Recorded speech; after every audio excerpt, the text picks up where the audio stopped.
President Lai says a 32% tariff imposed by the U.S. on most Taiwanese products is unreasonable.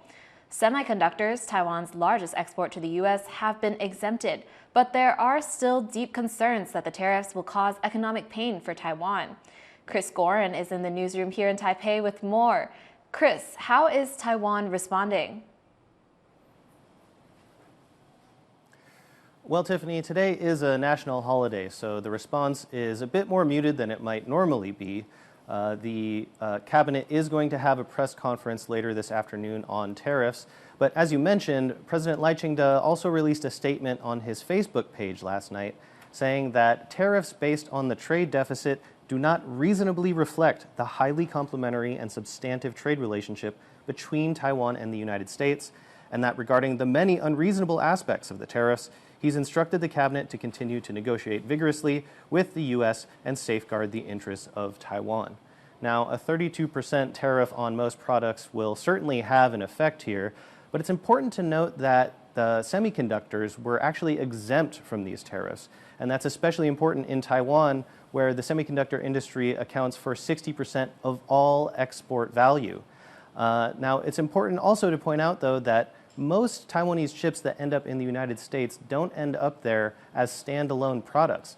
Rather, they're often found inside finished products like computers and AI servers that are assembled in Taiwan. And it's these completed products that actually make up a much larger portion of Taiwan's exports to the United States. And it's unclear if these tariffs will apply to those finished products. And also, Trump also said that specific tariffs on chips themselves are coming. So to learn more about what the White House's motivations were for the tariffs and how it might affect the tech industry, I spoke with Dave Nicholson of Futurum Group, and I began by asking him how the tariffs might specifically affect Taiwan's industry. There's going to be a lot of negotiation involved, and specifically when you look at how critical Taiwan is in the semiconductor manufacturer world, there's no chance that 34%, 32%, whatever the number is going to be levied against everything TSMC does, as an example. If you need something, you will pay the additional fees. Someone will. To the extent that there are perfect substitutes that are less expensive, there will be a movement to those substitutes. In the case of what TSMC builds and delivers to the market, there aren't substitutes. They dominate this space, especially in certain scale of technology. Well, we know that a big goal of the Trump administration with these tariffs is to bring high-tech manufacturing back to the United States. And recently in a TV interview, the U.S. Secretary of Commerce, Howard Lutnick, said that there's nothing about Taiwan that they should be making semiconductors. How would you respond to that? I would say, with a heavy dose of sarcasm, I would say he is absolutely correct.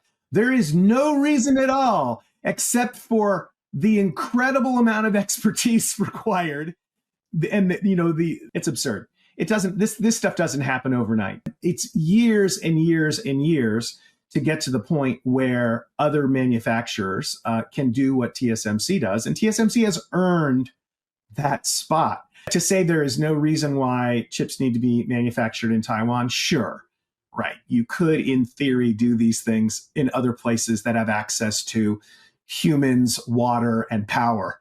But that belies a lack of understanding of the complexity that's involved.